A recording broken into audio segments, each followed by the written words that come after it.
सोमवारपासून आमच्या 36 जिल्ह्यांच्या आढावा बैठका वेगवेगळ्या जिल्ह्यातल्या जिल्हा परिषदा, तालुका पंचायत, महानगरपालिका, नगरपालिका, नगरपंचायतीच्या चालू आहे। उद्या शेवटचा दिवस आहे। आज सकाळी मी इथं 9 वाजता चालवलोय। 9 वाजल्यापासून आतापर्यंत आजचे जे काही प्रांताध्यक्षांनी जिल्हे घेतलेले होते ते सगळे मी संपवले।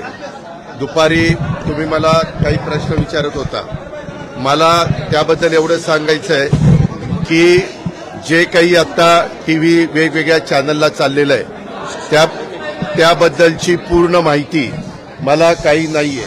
माझा त्या गोष्टीशी डायरेक्ट अजित पवार म्हणून दुरान्वयी देखील संबंध नाही। मला 35 वर्ष महाराष्ट्रातली जनता ओळखते। त्या संदर्भामध्ये मी उलट या निमित्तानं संपूर्ण माहिती घ्यायचं ठरवलेलं आहे।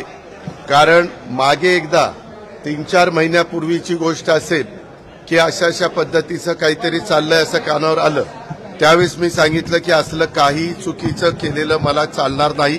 असल्या कुठल्याही चुकीच्या गोष्टी कुणी पण करू नयेत अशा स्पष्ट सूचना मी दिलेल्या होत्या। परंतु त्याच्यानंतर परत काय झालं ते काही मला माहिती नाही। परंतु आता चॅनलमध्ये वेगवेगळ्या त्या जमिनीच्या बद्दल बरंच काही सांगितलं जातं। त्याची इत्थंभूत माहिती काय डॉक्युमेंट्स आहेत, काय नाही, कुणी परवानगी दिली, कुणी नाही, मी आपल्याला सांगतो, मी आजपर्यंत कुठल्याही माझ्या जवळच्या किंवा लांबच्या नातेवाईकांच्या संदर्भामध्ये कुठंतरी त्यांना फायदा होण्याच्या करता एकाही अधिकाऱ्याला कधी फोन केला नाही किंवा कधी सांगितलेलं नाही। उलट मी या निमित्तानं महाराष्ट्रातल्या जनतेला नाही, परंतु उपमुख्यमंत्री म्हणून अधिकारी वर्गांना, कर्मचाऱ्यांना सगळ्यांना सांगेन की जर माझ्या नावाचा वापर करून कुणी चुकीचं करत असेल किंवा त्याच्यामध्ये नियमात न बसणारं करत असेल तर त्याला कुठलाही माझा पाठिंबा नसेल। मी फार कायद्याच्या नियमाच्या चौकटीमध्ये राहून काम करणारा कार्यकर्ता आहे, हे आपल्याला सगळ्यांना माहिती आहे। आणि त्याच्यामुळं मी आता मला आज कुणीतरी दुपारी मगाशी एक दाखवलं, मुख्यमंत्री म्हणाले की ह्याची चौकशी मी करतो। जरूर मुख्यमंत्र्यांनी चौकशी करावी, तो त्यांचा अधिकार आहे। जर उद्या कुठल्याही बाबतीमध्ये कुणी काही तक्रार केली तर चौकशी करून त्याची शहानिशा करणं, त्याच्यातली सत्यता पडताळून बघणं आणि त्याच्यामध्ये काय नक्की घडलंय ते त्या ठिकाणी पाहणं हे सरकारचं कामच आहे। पण आतापर्यंत मी दिवसभर इथं असल्यामुळं मी त्याची माहिती घेतली नाही। मी त्याची माहिती घेऊन परत तुम्हाला उद्याच्याला भेटीन संध्याकाळीचा, कारण मला पण उद्या दिवसभर काम आहे आणि त्याच्यामध्ये संपूर्ण माहिती काय झालंय, कसं झालंय, कुणाबरोबर डॉक्युमेंट झालेत, ते कायदेशीर आहेत का, ते नियमात बसतात का, ह्या सगळ्या गोष्टी माहिती घेऊन वस्तुस्थिती तुमच्यासमोर सांगितली। कंपनीचा जो पत्ता आहे, कंपनीचा जो पत्ता, तो घरचा पत्ता आपल्या असं कळतं सर? अरे बाबा ऐक ना, थांब, तुलाच फार कळतं का? मी स्वतःहून आलोय ना। मी काय सांगतोय, मी एवढंच कानावर आल्यानंतर सांगितलं की कुठल्याही गोष्टी चुकीच्या करू नका, एवढं तर मी सांगणार। त्या पद्धतीनं मी सांगितलेलं आहे। परंतु आता ते काय तुम्ही स्टॅम्प ड्युटी म्हणताय, आणखीन काय म्हणताय, त्याची सगळी शहानिशा करतो ना। कारण मीच आज राज्याचा अर्थमंत्री म्हणून काम करत असताना कुठल्याही व्यवहारात कुणी टॅक्सच्या बाबतीत नियमाप्रमाणेच वागलं पाहिजे। टॅक्सच्या बाबतीत नाही, सगळ्याच बाबतीमध्ये नियमाप्रमाणेच गोष्टी झाल्या पाहिजे। कुणीही नियमाच्या बाहेर जाऊन काम करता कामा नये, ह्याच मताचं मी आहे। एक मिनिट, माझ्या घरचा नाही, तो बंगला पार्थ अजित पवार यांच्या नावाने आहे, त्याच्यावर तो पत्ता त्याचा आहे, समजलं का? पण टार्गेट केलं जातं का तुम्हाला?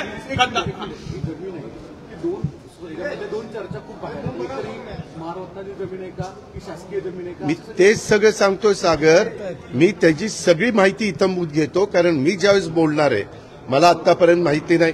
मी आता बोललो नसतो तर तुम्ही म्हणला असता की बाबा इथं कुठेतरी पाणी मुरतंय। तुम्हाला सगळ्यांना माझा स्वभाव माहिती आहे, मी कधीही चुकीच्या कामाचं समर्थन केलं नाही। जर चूक झाली तर मी कबूल करतो, ही माझ्याकडनं चूक झाली, मी ती दुरुस्त करतो। परंतु ह्याच्यात माझा दुरान्वय पण संबंध नाही। मी कोणाशी चर्चाही केलेली नाही। मी त्याच्या संदर्भात कुणाशी बोललेलो पण नाहीये. मला आणि अलीकडच्या काळामध्ये ज्यावेळेस आमच्या घरातली मुलं सज्ञान होतात, मोठी होतात, ते त्यांच्या व्यवसाय करतात. परंतु ह्याच्यात मी पुन्हा सांगतो, माझा दुरान्वयी देखील कुठल्या अधिकाऱ्याला फोन नाही, कुणाला सांगणं नाही, कुणाला तिथं वेगळं काही त्याच्यामध्ये मदत करा अशाही पद्धतीची भूमिका नाही. मी अतिशय संविधानाला मानणारा, घटनेला मानणारा, कायद्याने चालणारा आणि इतरांनी पण कायद्याने चालावं ह्याबद्दल कटाक्षाने प्रयत्न करणारा, कायद्याच्या चौकटीमध्ये राहून माझ्या काही सगळ्यांना समजून सांगणारा असा कार्यकर्ता आहे.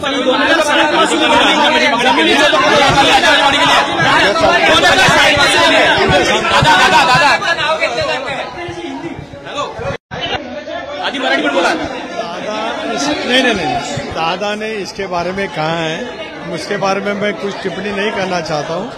राष्ट्रवादी काँग्रेस पक्षाची दिवसभरात आज पश्चिम महाराष्ट्रातील सर्व जिल्ह्यांची बैठक त्या ठिकाणी झाली. प्रचंड प्रमाणावरचा उत्साह त्या बैठकीमध्ये होता.